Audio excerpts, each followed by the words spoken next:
selamat datang ke series video 3 minit hari ini. Dan hari ini kita akan bincangkan tentang kesan perubahan pendidikan negatif terhadap mobiliti sosial pelajar.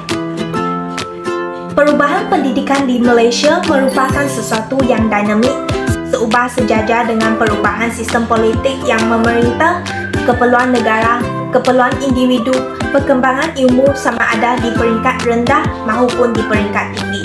Namun, perubahan pendidikan ini juga mendatangkan kesan negatif terhadap mobiliti sosial pelajar.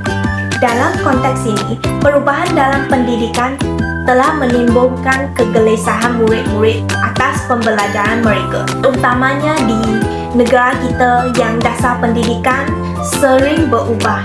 Sebagai contoh, apabila guru menjalankan pentaksiran bilik darjah dengan cara pembentangan, tetapi murid yang telah biasa dengan cara peperiksaan, mereka akan mudah berasa gelisah ataupun tertekan kerana mereka berasa tidak dapat menyesuaikan diri dalam perubahan ini. Ikuti, mereka juga akan berasa risau bahawa diri sendiri tidak dapat bersaing dengan orang lain. Dan hal ini akan menghalang mobiliti sosial pelajar dengan cara mengurangkan kepercayaan diri dan juga motivasi diri dalam mencapai kejayaan. Kesan negatif yang seterusnya iaitu proses PDP zaman kini telah memberi penekanan kepada penggunaan teknologi dan tidak dapat dinafikan bahawa ia telah meningkatkan kadar fasih digital dalam kalangan murid dan juga proses inovasi dalam masyarakat.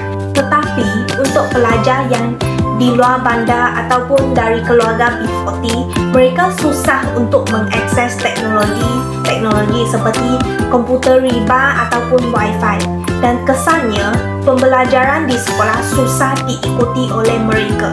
Dan ini akan menjejaskan mobiliti sosial pelajar kerana mereka tidak dapat peluang pendidikan yang sama seperti rakan sebaya mereka. Kesan negatif yang seterusnya iaitu kami adalah tikus makmau. Disebabkan perubahan pendidikan yang kerap berlaku, pelajar-pelajar akan berasa mereka hanya merupakan subjek eksperimen dalam sistem pendidikan. Dan hal ini akan mengurangkan semangat pelajar untuk berusaha dan meningkat diri. Pernah didengari daripada seseorang adik saya, iaitu dia berkata, cikgu kata batch kami ialah batch pertama KSSR dan penilaian kami susah. Iaitu, cikgu pun kata mereka tak tahu apa nak buat dan peperiksaan kali ini tidak mudah untuk mendapat keputusan yang baik. Perasaan-perasaan ini yang tidak dihargai ataupun diabaikan ini telah menghalang peluang pelajar untuk mencapai mobiliti sosial yang lebih tinggi. Kesan yang seterusnya, sudah tak ada peperiksaan, tidak perlu pergi ke sekolah. Sebabkan perubahan pendidikan contohnya dari peperiksaan kepada pentaksiran bilik darjah, murid-murid tidak lagi perlu mengalami peperiksaan seperti UPSR dan PT3.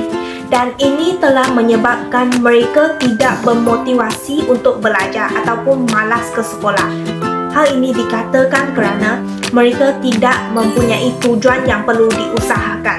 Dan kesan terakhir yang menjejaskan mobiliti sosial pelajar iaitu apa yang anak saya sedang belajar sekarang? Adakah dia dapat mengikuti pembelajaran di sekolah?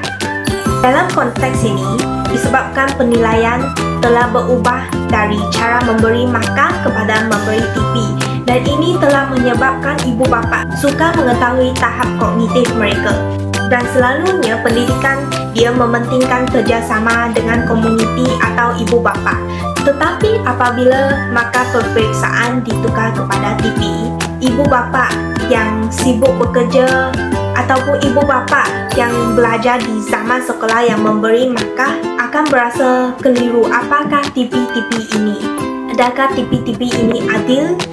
Dan kesannya, ibu bapa suka untuk mengetahui apa yang sebenarnya diperlukan anak mereka dalam pembelajaran dan juga kerja penambahbaikan lebih suka dilakukan oleh ibu bapa. Oleh itu, ini telah menyebabkan perkembangan pelajar suka dilakukan dari aspek ibu bapa selain daripada di sekolah dan dilakukan oleh cikgu.